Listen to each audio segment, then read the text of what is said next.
Kembali di Breaking News Metro TV, pemirsa, kami masih menyampaikan pada Anda informasi seputar Prabowo Subianto, Presiden terpilih yang memanggil calon menteri dan wakil menteri ke kediamannya.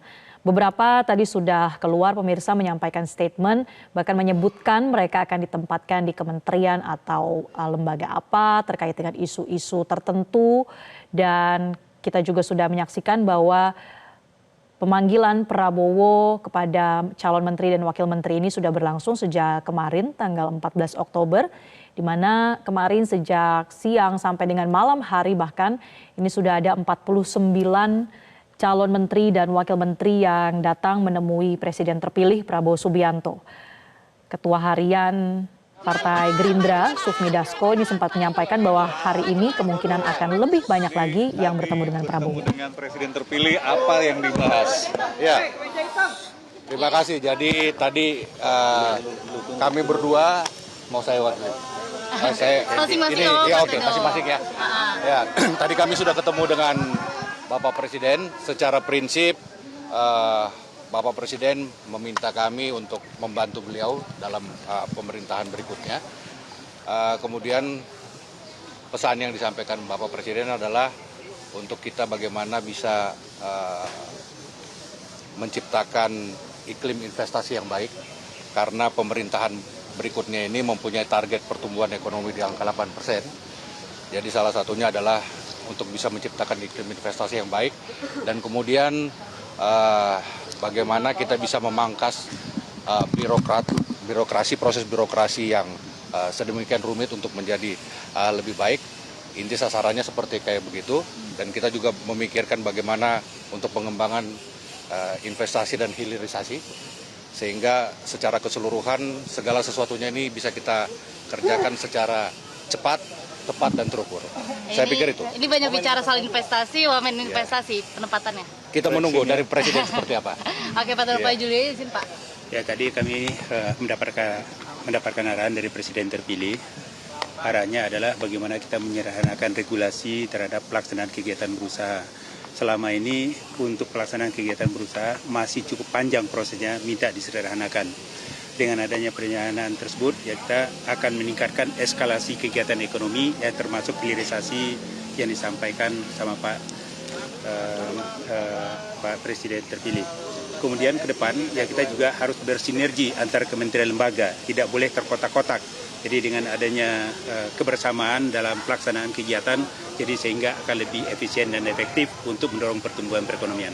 Oke, siap. Makasih, Bapak. Terima kasih semuanya.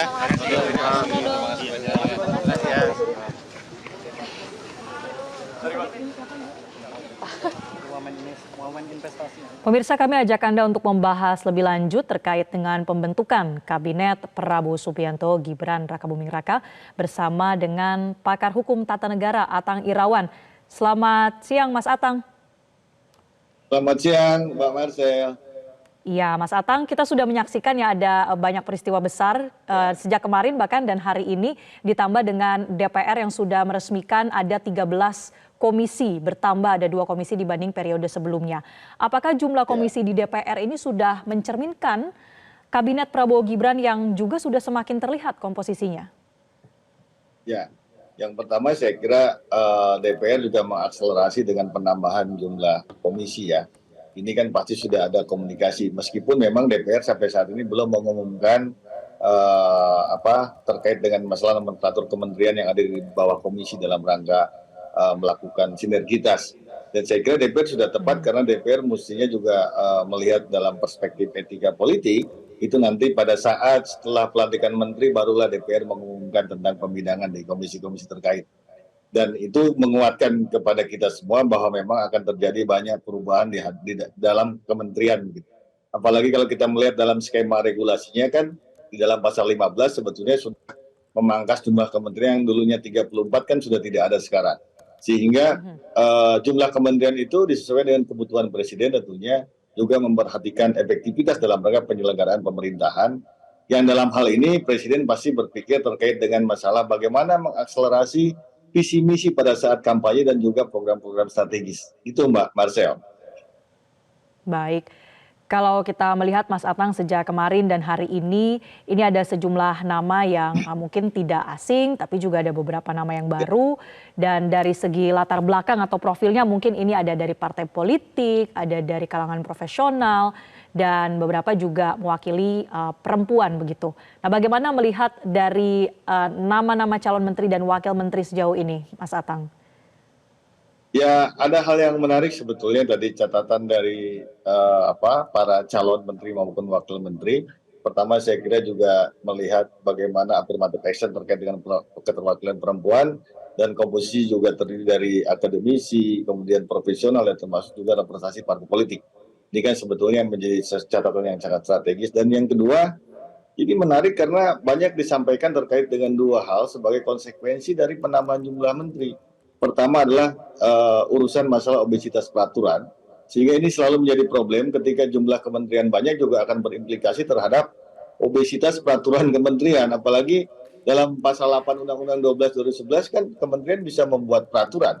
Yang ini khawatir ketika obesitas kemudian akan terjadi ego sektoral dan bahkan ini akan menciptakan birokratis yang berujung pada rente misalnya. Tapi tadi pesan-pesannya cukup bagus Pak Presiden misalnya, bahwa harus ada simplifikasi terhadap kebijakan-kebijakan kementerian.